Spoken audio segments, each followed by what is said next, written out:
This week I'm taking you on an adventure to Hornby Island in British Columbia, Canada, known as the Hawaii of British Columbia. Hornby is known for its stunning natural beauty, vibrant art scene, serene beaches, clear waters, and is a true gem on the west coast. This tranquil island with a small, close-knit community offers a perfect escape into nature. With just a short trip from the bustling cities of Vancouver and Victoria, I'll be exploring its picturesque landscapes, diving into the local culture, and uncovering some hidden gems along the way. So grab your hiking boots, pack your beach gear, and join me as I discover all that Hornby Island has to offer. Let's get stuck in. My name is James, but you can call me Hammo. In 2023, I spent a year travelling the world with my girlfriend Emma. Join me as I take a look back over our epic trip, and remember to like and subscribe to keep up with our adventures. Welcome to Roaming with Hammo.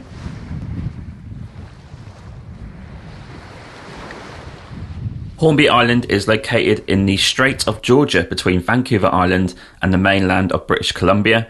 It's part of the Northern Gulf Islands and is accessible by a combination of ferries from the mainland and Vancouver Island. The island is situated southeast of Denman Island, another of the Gulf Islands, which you must get to catch the ferry across to Hornby. The journey is a ferry from Horseshoe Bay on the mainland to Nanaimo on Vancouver Island. Then you drive up to Buckley Bay, which takes an hour to catch a ferry to Denman Island. Then you must drive to the other side of Denman Island to catch the next ferry to Hornby Island. The price for the ferries is just shy of 240 Canadian dollars for a return ferry from Horseshoe Bay to Nanaimo. You can book that one online. And it's $42.60 for a return from Buckley Bay to Denman Island, and the same price from Denman Island to Hornby Island. You cannot book those in advance. You need to book as you go. Please note that you can get cheaper tickets for early or late ferries each day at different times of the year. However, in total, that's roughly around 325 Canadian dollars for a normal sized car and 2 people. Canada, just take my money. However, let's move on from the admin and admire these views from the ferries. British Columbia really is breathtaking, with clear skies and unreal views everywhere you look. Our favourite local travel destinations are Vancouver Island and the Gulf Islands, so we make every effort to go there every year. Personally, I just love the feeling of the ferry on the water, and we made the journey up to Buckley Bay. These ferries cannot be booked beforehand, so you have to queue up to pay and board the boat. Look at how serene these waters are. Apart from the noise of the boat, the surrounding area is pure silence and calmness. Tranquil.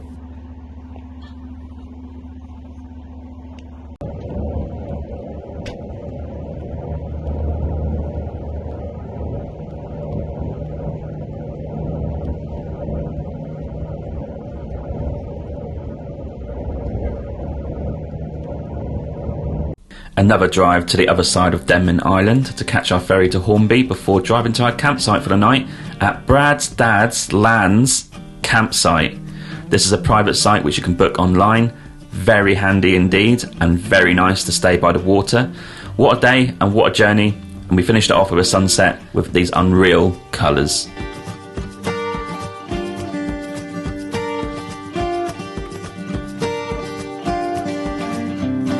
Let's explore Hornby Island. So after waking up for a sunrise, we drove to Vorizo Cafe for coffee and bathed in the sun.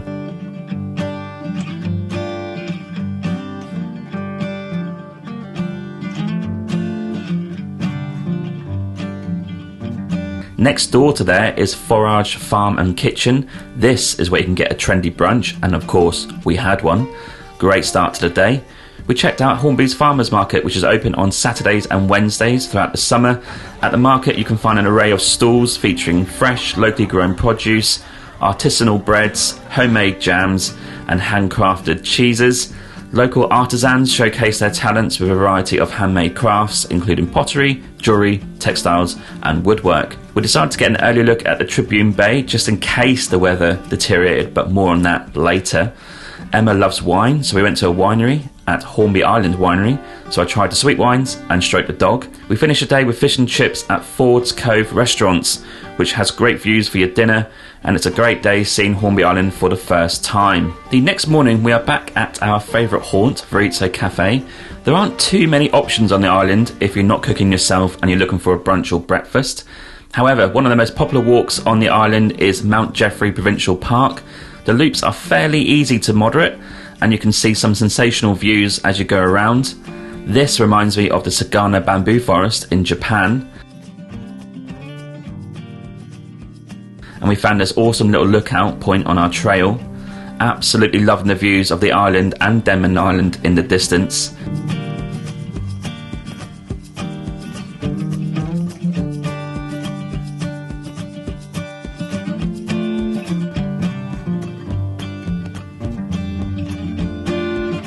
So it's time for a pit stop at Licks for coffee, and you guessed it, it's right next to Vorizo from this morning. And back at the campsite for a Kit's Beach beer by the van. And our next activity is super cool. We're heading to Hornby Vineyard for an outdoor gig and food. You'll need to book tickets online and in advance, but honestly, don't worry about who's playing. Just book your ticket, bring your deck chairs, and taste the vineyard's wine and beer. They even do a food truck too for food like pizza or hot dogs.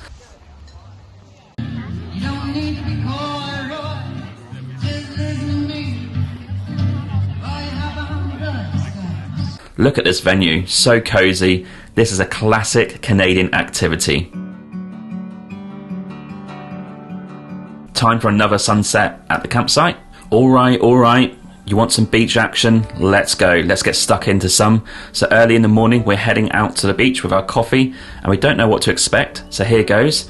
We arrived at Wading Station Bay first. There is no one here, bar a few locals with their dogs. Absolutely glorious. Look at this. We have the beach to ourselves. So it's time to record a podcast, of course. This is not the most popular beach on the island, and the houses around here are big and expensive, but what a location, free parking, and look at this water. Super clear and refreshing. Let's hear more. So, you want to hear about Hornby Island, but especially Wading Beach? Check out this.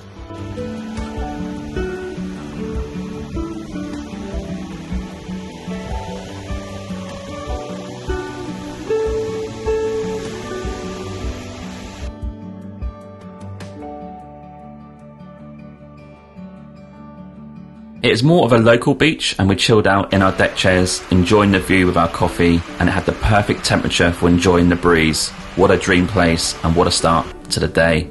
The main attraction on the island for a beach is Tribune Bay. This is the one you see on Google, so let's see what the fuss is about. Oh yeah, wow, look at this.